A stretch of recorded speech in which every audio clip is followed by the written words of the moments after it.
How did Brigham Young and the Mormons in territorial Utah, and especially their practice of polygamy, fit within the broader context of American politics and empire during the mid-19th century? This is my second video in a weekly series I'm doing on Mormonism and American politics. Last week's video, I talked about Joseph Smith's campaign for the presidency and the Mormons' argument for more federal intervention to protect marginalized groups. Today, I'm going to talk about where that story picks up in the late 1840s into the 1850s and all the way to the Civil War, and particularly the role that polygamy played in these broader debates. A primary argument I'm trying to push in this series is to emphasize that you have to understand the broader American history in order to fully comprehend the development of Mormonism, and simultaneously that without understanding the Mormon piece of the American puzzle, the broader story just doesn't make full sense. Let's dig in. After Joseph Smith was killed in June of 1844, and the Latter-day Saints were once again being forced to migrate from their home, they had given up on the American experiment. They believed that the United States was a failed nation, unwilling or unable to protect the rights of marginalized groups like the Latter-day Saints. So when Brigham Young was leading a large group of Mormons out west to what was then the northern Mexico territory, they were saying so long to the United States. At one point in their private deliberations, one Mormon apostle described the United States as a dying carcass that they needed to flee in order to avoid the stench.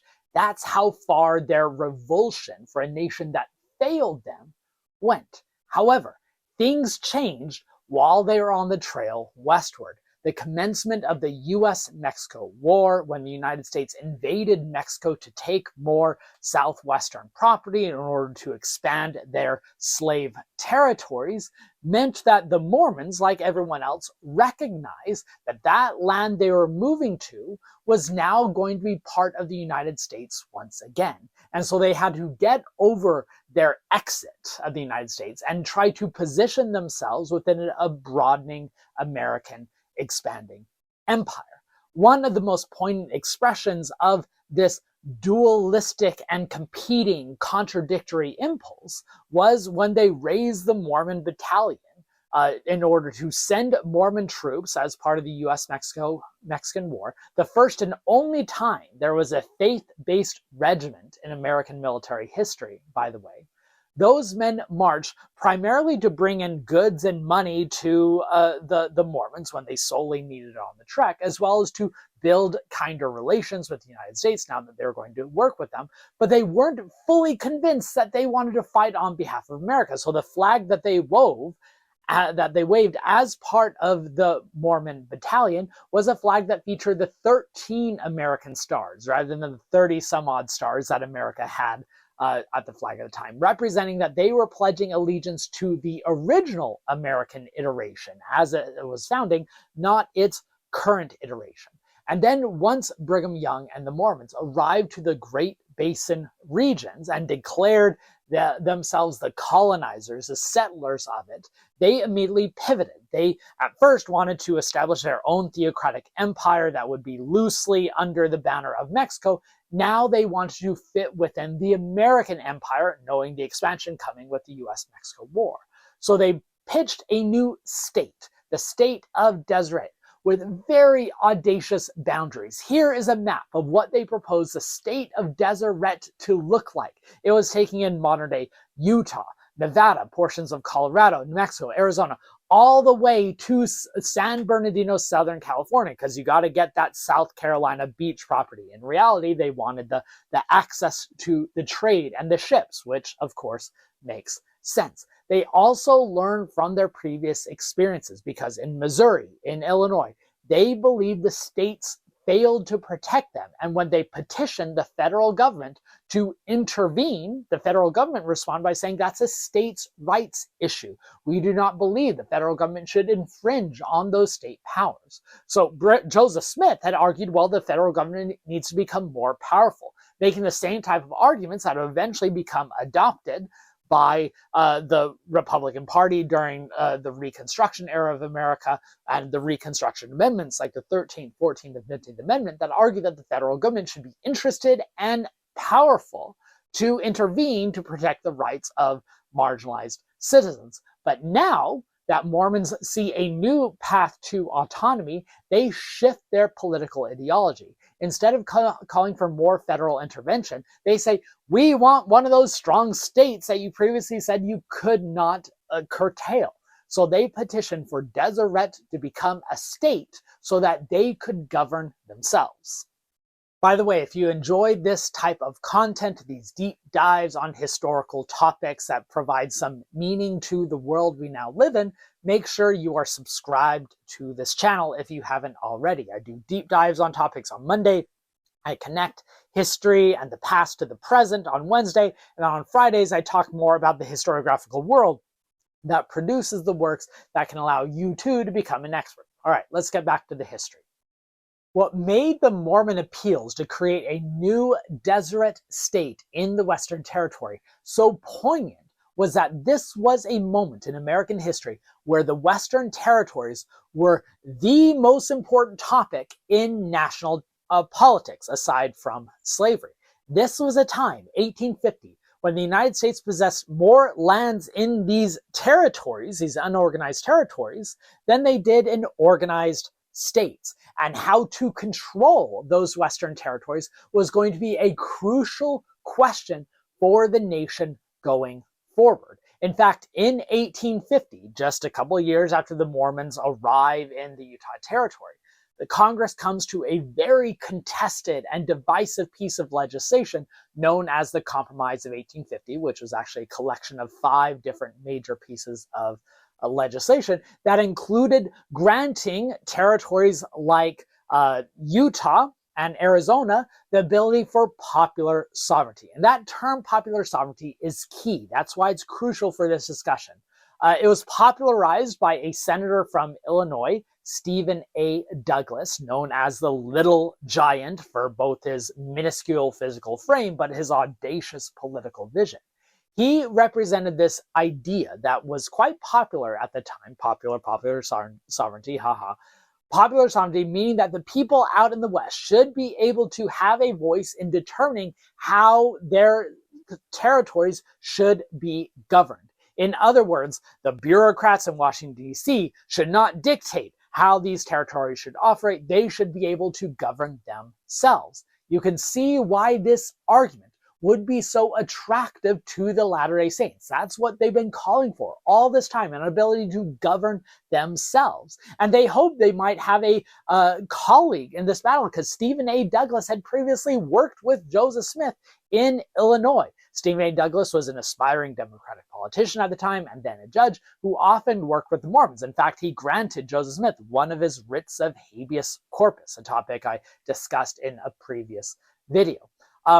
But now Stephen A. Douglas recognized the limits of his popular sovereignty argument, because no one in America outside of the Mormons wanted the Mormons to be able to govern themselves. And so the Douglas's opponents would often call out, your popular sovereignty doctrine is going to directly lead to these crazy Mormons governing themselves, which we don't want. And Douglas would admit that no, the Mormons shouldn't be included in this popular sovereignty because they are uncivilized. Only civilized people should be able to govern themselves. And during the Lincoln-Douglas debates, the famed debates when Abraham Lincoln was running for Douglas's Senate seat, Lincoln cornered Douglas and said, well, how do you square your popular sovereignty doctrine with your unwillingness to allow the Mormons to govern themselves? And he responded, well, the Mormons are an ulcer that need to be chopped off the American body. That was seen as a betrayal to the Latter-day Saints, as you might imagine. Brigham Young denounced Stephen A. Douglas, which is what made it all the more ironic when, during the Civil War, the United States create a fort, a military presence in Salt Lake City, and they name it Fort Douglas, just a bit of a needle in the side of the Latter-day Saints. As you no doubt assume, the primary reason why these Mormons out in Deseret territory, which the federal government did not even allow them to create a state of Deseret. They instead created a territory named Utah, named after one of the indigenous groups in the Utah regions. The reason why the federal government did not trust the Mormons was polygamy. Polygamy on the one hand, theocracy on the other. They believed that the Mormons were acting in an uncivilized manner, both in their marital relations, taking on plural wives, but also in their political relations, granting their political authorities, their religious authorities, full political power. Now, polygamy was an open secret up until 1852, when Brigham Young asked Orson Pratt to publicly announce to the world what the world mostly already knew, that the Mormons were practicing polygamy. Now, Mormons made two primary arguments in their quest to gain acceptance for their practice of polygamy. One, they argued that it was their right of popular sovereignty. We have the rights as white American citizens to govern ourselves and operate the way we want. Polygamy is the way of pursuing our own happiness. And second, they argue that polygamy was their sincerely held belief, meaning it was protected under the Constitution and the free exercise of religion clause. Of course, those outside of Utah denounced those types of arguments. And in fact, in 1854 to 1856, when a new political party is created, the Republican Party, the Grand Old Party, it is founded. Its original two planks was the destruction of slavery in the South and polygamy out in the West. This fused their political ideology of that newfound populist party of creating a federal government powerful enough to destroy what they saw as the cultural ills, including polygamy. So things escalate throughout the 1850s, where on the one hand, the Mormons are saying that we have the popular sovereignty for our free exercise of religion, and the politicians, both the Republicans who want a strong federal government and the Democrats who want a popular sovereignty, saying that the Mormons are not part of our political body. This culminates in 1857 to 1858 with the Utah War, when James Buchanan, a Democratic president, calls on a federal troops, the largest marshaling of federal troops in history up to that point, to go out to Utah and quell what he called the Mormon insurrection. I might do a video in the future specifically on the Utah War, because there's so many layers and facets that are so fascinating.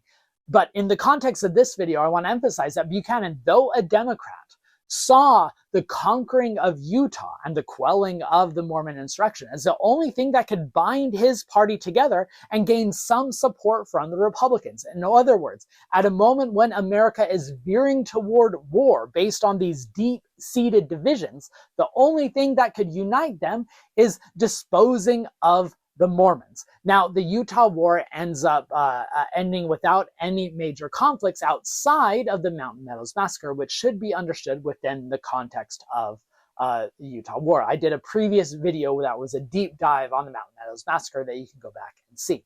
And then that brings us to the Civil War, the final major political moment I want to discuss in this video. On the one hand, Brigham Young and the Mormons offered tacit and minimal support for the Union Army. The first telegraph sent from the Utah Territory during the Civil War had Brigham Young telling Abraham Lincoln, remember, the first president of the Republican Party who was founded on the principle of destroying polygamy and slavery, Brigham Young tells Abraham Lincoln that Utah remains loyal to the Union. However, they did not raise troops. They did not really do much to support the Union. They did agree to protect telegraph and mail routes, which was one of the only elements, official elements Utah was willing to do. Brigham Young was quite open about who he supported. He would say, I support both the North and the South in their quest to destroy each other. In other words, they saw the Civil War as God's manifested destruction or the just reward for them killing Joseph Smith and persecuting the Mormons.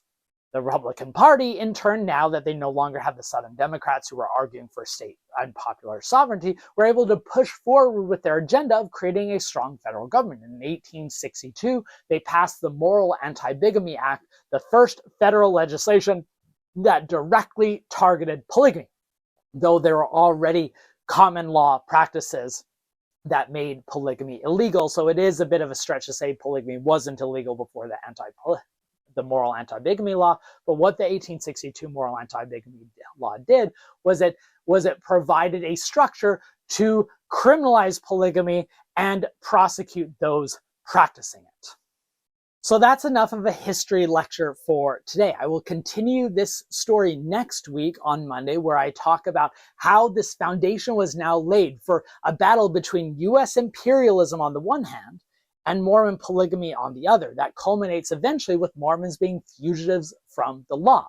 But a central and surprising part of that story, which I will get into, is the role that women and women's suffrage played in these broader debates concerning how Mormons fit into American history. I hope this video made sense. If so, please hit the like button and share it with others. Subscribe to the channel if you haven't yet.